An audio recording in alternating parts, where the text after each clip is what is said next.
India जो है वो जो है बांग्लादेश का दुश्मन बन गया। वो आज सुबह कहते हैं जी हमने आपको कोई आलू प्याज नहीं देने। तो आपको लगता है अगर भारत बांग्लादेश को आलू प्याज वगैरह नहीं देता तो वो पाकिस्तान से परचेज करेंगे या पाकिस्तान से ट्रेड करेंगे? Means they are using trade as an instrument to change the behaviors of other nations. Narendra Modi wants to use as an instrument to change the behavior of Pakistan and now Bangladesh.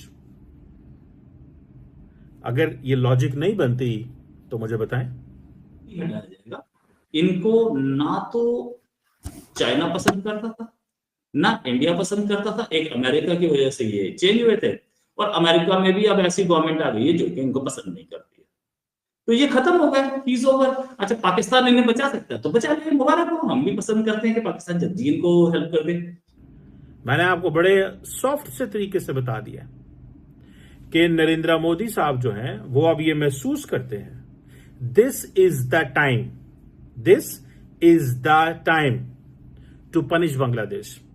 And if we have to punish Bangladesh then we should punish the tough and we should punish looking where we can best punish them. Pakistan नहीं चाहता trade करना, उससे जरूरत नहीं पाकिस्तान की, पाकिस्तान को उसकी जरूरत है। इसी तरह बांग्लादेश को इंडिया की जरूरत है, इंडिया को बांग्लादेश की कोई जरूरत नहीं है। आप देखें कि रिसेंटली जैसे ही उनकी हुकूमत चेंज हुई तो उन्होंने सबसे पहले अपने अडानी ने क्या किया, बिजली बंद कर दी कि भाई हमारे पहले पिछले पैसे दें आप। क्या मतलब भारत जो है वो जितना मर्जी ब्लैकमेल करता रहे बांग्लादेश को, कोई फर्क नहीं पड़ने वाला? जय हिंद दोस्तों, पाकिस्तानी रिएक्शन वीडियो में स्वागत है।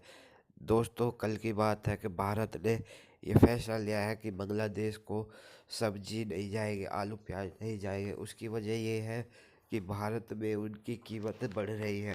पहले भारत अपनी पूर्ति करेगा, उसके बाद किसी को देगा। तो पाकिस्तानी मीडिया इस पर चर्चा कर रहा है कि भारत ने अब बांग्लादेश को सज़ा देनी शुरू कर दी है, क्योंकि बांग्लादेश भारत के खिलाफ जो गलत काम कर रहा था अब वो सज़ा दे रहा है भारत बांग्लादेश को।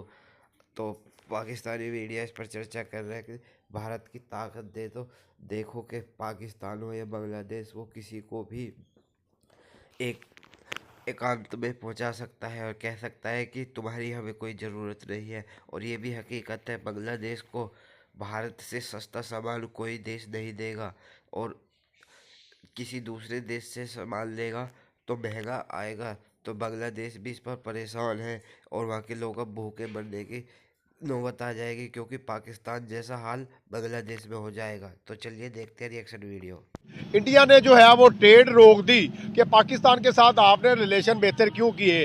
प्याज नहीं मिलेंगे बांग्लादेशों से, इंडिया से, और टमाटर वगैरह आलू वगैरह नहीं मिलेंगे। इसी मुद्दे पे बात करेंगे। भाई हमारे साथ मौजूद है। अस्सलाम वालेकुम। वालेकुम सलाम। सर, बांग्लादेश ने पाकिस्तान की तरफ रुख क्या कर लिया? हसीना बेगम को उठा के भारत में क्या फेंक दिया? इंडिया जो है वो जो है बांग्लादेश का दुश्मन बन गया। वो आज सुबह कहते हैं जी हमने आपको कोई आलू प्याज नहीं देने। तो आपको लगता है अगर भारत बांग्लादेश को आलू प्याज वगैरह नहीं देता तो वो पाकिस्तान से परचेज करेंगे या पाकिस्तान से ट्रेड करेंगे? यार वैसे सच बात है, सियासत का इतना मुझे पता नहीं, हाँ, लेकिन मैं चाहता हूँ कि अल्लाह करे ऐसा हो जाए। हो जाए। हाँ। आमीन। सर, क्या वजह है? आप भी मतलब देखते होंगे, सुनते होंगे कि हसीना वाजेद जब बांग्लादेश में वज़ीर आज़म थी तो उस वक्त तो सारी जो है वो अपना जो है ना चाबी नरेंद्र मोदी के हाथ में थी, उसकी बात मानी जा रही थी, पाकिस्तानी को रिस्पॉन्स नहीं मिल रहा था। अब उनके अगेंस्ट हो गए हैं। ये तो सच है। सच है, ये तो सच है। क्या कहना चाहेंगे सर? हमारी ट्रेडिंग होनी चाहिए बांग्लादेश के साथ, बिल्कुल होनी चाहिए। क्या फ़ायदा मिलेगा हमें और उन्हें? ज़ाहिर बात, ज़र मुबादला आएगा भी और जाएगा भी। गुड। और दूसरा तो इस्लामी भाई है हमारा। और तो ये भी सच है कि कतर से पहले ज्यादतियाँ बड़ी की हुई हैं बांग्लादेश के साथ। ज़ाहिर बात है। सही सही बात आप ऐसे दो टोटे नहीं हुए थे, किसी वजह से हुए थे। सर, वैसे ऐसा नहीं भी होना चाहिए था, लेकिन हमारे लिए वो मुश्किल था उस टाइम। मतलब जो होना नहीं चाहिए था, लेकिन मुश्किल था उनके साथ चलना हमारा। मतलब ऐसा करते तो बेहतर ही था। ये मैं नहीं कहता। हाँ। अच्छा, फिर क्या कहना चाहेंगे? इंडिया ने तो उनके साथ ट्रेड रोक दी कि आप पाकिस्तान की तरफ रुख क्यों कर रहे हो? तो मैं तो चाहता हूँ ऐसा हो। मैं तो आपको पहले लफ्ज़ कह के होना चाहिए। तो सर अपना भारत जो है उनके नक्शे कदम में जो लोग चलते रहते हैं वो सही रहते हैं। जब या जब फरमाया कि कुफार मुसलमान का दोस्त नहीं हो सकता तो बात ख़त्म। वो चाहे जितना आपको मक्खन मलाई दे उसमें भी उसका कोई मफाद है। तो सर फिर क्या लगता है, भारत ने तो रेड झंडी लहरा दी है बांग्लादेश को, तो क्या पता हमारे लिए अपॉर्चुनिटी हो, क्या अपॉर्चुनिटी हमारे लिए बन सकती है, वो बन सकती है? बिल्कुल बन सकती है। तो इन फ्यूचर क्या देख रहे हैं फिर? फ्यूचर मैं तो चाहता हूँ कि ऐसा हो, इंडिया के साथ तो हर किस्म की ट्रेड ख़त्म हो। मतलब बांग्लादेश के साथ, बांग्लादेश और इंडिया की जो ट्रेडिंग चल रही थी वो तो बिल्कुल ही ख़त्म हो जानी चाहिए। तो सर क्या लगता है फिर हमारे पास इतनी मकदार में आलू प्याज वगैरह होंगे? देखें ज़मीन हमारे पास है, वेरी गुड, उगाती भी है, गुड। तो ये नामुमकिन नहीं है। तो फिर इसका मतलब भारत जो है वो जितना मर्जी ब्लैकमेल करता रहे बांग्लादेश को, कोई फर्क नहीं पड़ने वाला। धमकियां कभी कभार काम कर भी जाती हैं, अगर डरपोक हुए तो डर जाएंगे, ना हुए तो हमारे साथ आ जाएंगे। नरेंद्र मोदी साहब ने, डॉक्टर जयशंकर साहब ने, ये मोहम्मद यूनुस साहब और बांग्लादेश को सबक सिखाया कि हम जब मर्जी तुम्हें बाइकआउट कर दें, जब मर्जी तुम्हें निकाल दें, using trade as an instrument to change the behaviours of other nations. अगर ये लॉजिक नहीं बनती तो मुझे बताएं। मैंने आपको बड़े सॉफ्ट से तरीके से बता दिया कि नरेंद्र मोदी साहब जो हैं वो अब ये महसूस करते हैं this is the time, this is the time to punish Bangladesh, and if we have to punish Bangladesh then we should punish the tough, and we should punish looking where we can best punish them। कि बांग्लादेश और India के बीच में एक, अब वो जिसे कहते हैं ना, एक टसल, कोल्ड वॉर लफ्ज तो नहीं अच्छा लगेगा, एक बिहाइंड द सीन जो चीजें चल रही थी वो अब सामने आना शुरू हो गई हैं। मुझे वैसे ये लगता है कि इंडिया बहुत जल्दी कर रहा है इन पनिशिंग। जितना बड़ा इंडिया मुल्क है, जितना बड़ा इंडिया करैक्टर है, जितना बड़ा इंडिया के इंटरेस्ट है पूरे खित्ते के अंदर, अगर वो इमीडिएटली बांग्लादेश को पनिश करना शुरू कर देगा एंड ऑलिव ब्रांच नहीं देगा, देखें आपको अपनी पावर का इस्तेमाल कैसे करते हैं।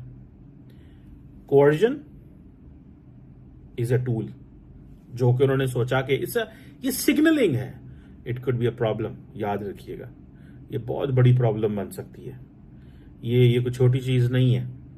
इट मीन्स कि इंडिया के पास ऑप्शन ज्यादा हैं इस वक्त दूसरे मुल्कों को पनिश करने के, and cricket is just one of that. बाकी देखिए, सिंपल सी बात है, इंडिया के पास ऑप्शंस क्या हैं? Pakistan, Bangladesh, Canada for instance, 3 ऐसे मुल्क हैं विच इंडिया कैन ओपनली से जी हॉस्टाइल एनवायरमेंट है वहां पे, ठीक है जी। Terrorism, religious extremism, militant Islamic terrorist, ठीक है, ये लफ्ज कनाडा के अंदर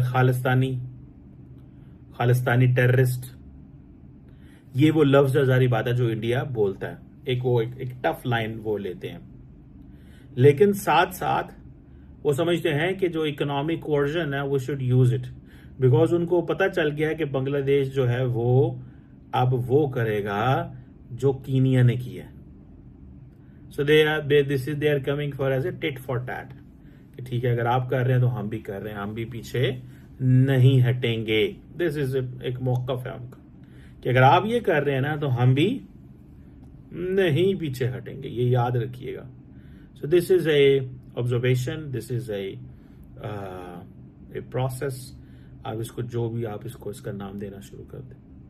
सो उन्होंने इस चीज को महसूस कर लिया कि पाकिस्तान को हमने पनिश किया था। ये पॉलिसी तब तक रहेगी जब तक नरेंद्र मोदी पावर में है।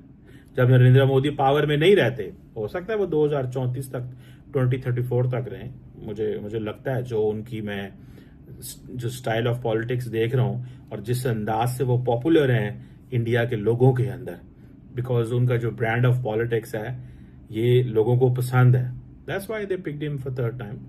And he is healthy, fit, safe and sound, कोई मसला नहीं है उनको। तो उनको जो मैं समझता हूं कि लोग उनको दोबारा पिक करते हैं, तो 2029 तक तो ऐसे ही चलेगा।